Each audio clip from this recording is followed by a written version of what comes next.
Good afternoon there, my Facebook and YouTube friends. It's your buddy Hoppy, and you guessed it, it's time for another episode of It's All Bullshit. Well, I thought we'd make today a little bit of a daily rant thing, because we got about, I'd say 3 things that we can really pitch a bitch about. So if you're ready, what do you say we begin? These are just some of the people that really we can do without in society. Who am I talking about? Number 1. The people that when they are driving on mainly the highways, the people that their cars must not come with turn signals, side mirrors, and they have a certain license that allows them to do 80 and above and cut you the fuck off, whether it be on the turnpike, 95, wherever you're going, 676, wherever. These people really, one wouldn't mind seeing them going into the barrier wall and just, annihilating the car. Because who are they? Okay, you have your $60,000, $70,000, $80,000 car. That gives you a right to drive like a deckhead? Not on my time. Unfortunately, I see this stuff when I'm at work, so I really can't intervene or react to them because I have to play nice. But that's one. Number 2, and my hairstylist profession is going to like this one. We can do without these people.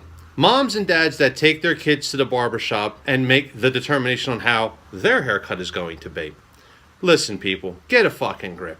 If the kid's got a vocabulary more than 10 words, wipes his own ass, picks his own nose, and maybe once in a while tugs it, he doesn't need your fucking ass in the barbershop telling the barber how to cut the hair. Why don't you go outside, grab a drink, smoke a joint, do whatever, jerk off or do something, and let the kid worry about how he's going to look. Not how you want him to look. Yeah, we'll take a number 2 on the side and a little bit off the top for Colorado. Tool bag. People we really can do without. Let me tell you.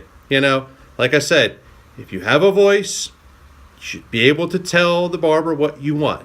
Mommy and daddy should not have to walk straight up to the chair and start pointing and doing this and, we'll take a little bit and can you take some off of here? Listen, when there's fucking 8 people waiting in the chair, get the kid's haircut, get him the fuck out, and get on with life, okay? Because the rest of us have shit to do. Okay, that's number 2. Now, number 3 happens to be a particularly favorite of mine. And basically, it's got a lot to do with freshmen, kids that just come into college. Now, mommy and daddy pay big bucks. So what do? If they don't have campus housing, they have this thing, which everybody knows about, is called off-campus housing. Sorry. These little bastards that instead of some of their load going in should have went on the sheets or went into a freaking Kleenex and down the fucking toilet, that have no regards for people in the area that they move into. What am I talking about? Allow me to elaborate a little bit. We had a college house just a few doors down. And I hate to say it, but it caught fire due to the dickhead landlord trying to strong-arm a contractor for doing some work that he detected that was faulty and needed to have it replaced properly, and the guy wasn't going to have it. So he went and got another contractor. Long story short, obviously shit went south, house caught fire, house is now nothing but a pile of burnt debris, which I wish it would just be knocked the fuck down. Looks like shit, smells like shit on the hot summer days. But anyway, so we've had many different college kids in that house. We've had ones where I've had to actually go outside with Roman candles. I don't own a gun, folks. I shoot fireworks. It's just me.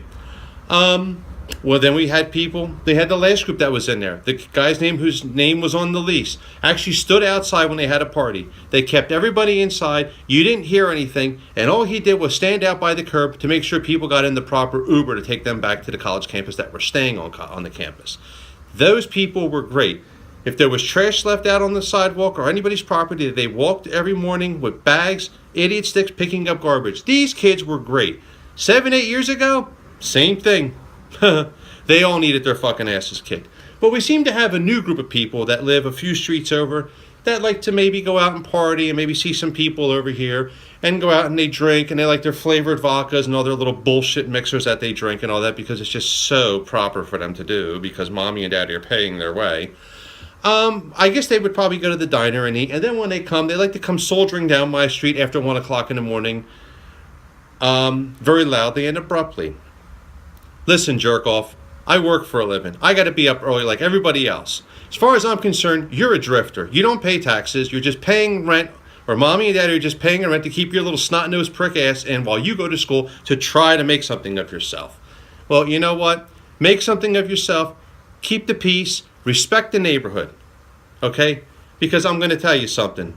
And like my good friend Johnny Law, I said to him one night, I ran into him, telling you I'm going to go out. No, go outside. Go outside. I mean, he wanted me to actually interact with these jerk-offs. Well, you know what? Here, let me tell you something. If I have to go outside, it's wooden shower time. That's all that I have to say about that. Or it's going to be some Roman candles roaring through the air at 2:30 in the morning. Anyway, I'll get my point made. But that's all that I got. They're the three fucking people that we can do without with in this society, world, wherever, whatever the fuck you want to call it. That's all I got. Finally, we are in the cooler months. October is here. Leaves are falling. It's autumn. I'm in a good mood, as you can tell. And that's all that I got for right now. Hope everybody's enjoying themselves. Just a few quick announcements. The shirts are on their way. If you are interested in purchasing a shirt, please inbox and let me know if that you would like one. They are $15. I have large and extra large. And also, as always, folks, please check out Viking Eyewear. I don't have a pair on right now, but I'm sporting the fall fedora for you. And as always, take care of yourselves and each other. And remember, a good act of kindness goes a long way. I'll talk to you real soon. Have a good one. See ya.